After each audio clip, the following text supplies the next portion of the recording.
हमारे YouTube channel पे एक बार फिर से स्वागत है। आज हम बात करने वाले हैं जो आज का पेपर हुआ था। अगर आप वही लिख के आए होंगे जो मैं आपको बता रहा हूँ, तो आपको जो 250 नंबर है उसमें से पूरा 250 नंबर मिलने वाले हैं, ठीक है ना। तो अगर आप चैनल पर नए हैं, चैनल को सब्सक्राइब कर लें। यह पेपर जो है 26 तारीख का है और ये जो सॉल्व कर रहा हूँ ये फिटर का पेपर है। और अगर आपको और कोई पेपर चाहिए तो आप मुझसे जो है ज़रूर बताना। फिटर फर्स्ट ईयर का पेपर है। ये क्वेश्चन आया था, आप यहाँ पे देख पा रहे हैं, ये वाला क्वेश्चन है। इस वाले क्वेश्चन को कैसे सॉल्व करना है ये वाले पे बात करेंगे, ठीक है ना। ये क्वेश्चन है, ये इसकी यहाँ पे लंबाई देख पा रहे हैं। ये चौड़ाई लंबाई 72 mm है, चौड़ाई 70 mm है और मोटाई जो है ये 10 mm है, ठीक है, 7 mm है। तो ये है। अभी हम क्या करना है, इसको सबसे पहले कॉपी में बनाना है। कॉपी में बनाने के बाद फिर इसी सेम वाले जॉब को हमें काट कर भी बनाना है, ठीक है ना। तो यहाँ पे हम आते हैं और दिखाते हैं। तो सबसे पहले हमने जो हेडिंग डाला वो हेडिंग क्या डाला कि ऑब्जेक्ट में डाला हेडिंग में पहले कि सिंगल नॉर्मल पार्ट बनाने का अभ्यास करना, ठीक है। इसके बाद मैंने अगली हेडिंग डाला रॉ मटेरियल का। रॉ मटेरियल क्या है, एफएस साइज और एमएस साइज। एफएस साइज मतलब जो फिनिशिंग साइज है वो कितना है, ये है 72 × 70 × 7 mm। देखिए एमएस साइज है, तो एमएस साइज पूछा है, तो एमएस साइज में आप यहाँ पे देख पा रहे हैं। जब हम मटेरियल खरीदेंगे थोड़ा सा ज़्यादा करेंगे, तो इसमें से थोड़ा सा ज़्यादा सबको खरीद लिया मैंने, ठीक है ना। जो 72 था उसे 75 mm ले लिया, 70 था 72 ले लिए, 7 mm था 8 mm ले लिया, ठीक है ना। तो हमने ये लिख दिया।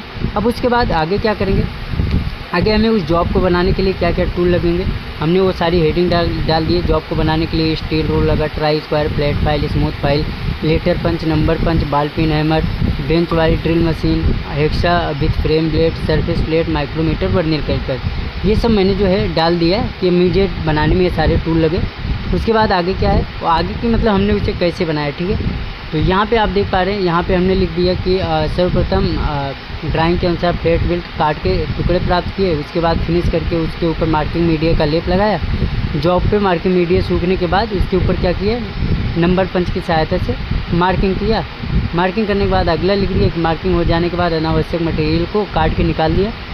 तो कैसे कैसे बनाया हमने यहाँ पे सब लिख दिए। जॉब को ट्राई स्क्वायर माइक्रोमीटर की सहायता से अच्छे से उसको जांच किया। जब सब कुछ सही है, अगर थोड़ा बहुत ज़्यादा था जो अतिरिक्त मटेरियल था उसको हमने क्या किया, काट के हटा दिया, यहाँ पे लिख दिया। उसके बाद पूरा जॉब जो है बन गया। उसमें नाम और रोल नंबर लिख के हमने क्या किया, कॉलेज पे जमा कर दिया। इसी को लिखना था। और लिखना था क्या, एक अगली हेडिंग डालनी थी कि सेफ्टी एंड प्रिकॉशन, सुरक्षा और सावधानियाँ डालना था। तो सुरक्षा क्या क्या बरतना चाहिए, ड्राइंग को अच्छे से समझना चाहिए, बिना हाथ वाले हैमर का प्रयोग नहीं करना चाहिए, बिना हैंडल की फाइल नहीं लाना चाहिए, मार्किंग मीडिया को कटिंग टूल से अलग रखना चाहिए, फर्श पर तेल नहीं गिरा होना चाहिए, बिजली के तार वायर कटे नहीं होना चाहिए। तो बस आपको यही सब लिखना था।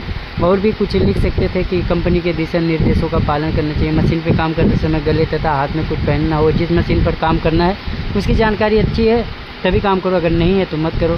तो कुछ इस प्रकार से हमें जो है लिख देना था। तो इसमें क्या है, आपको 250 में से 250 नंबर मिल जाएंगे।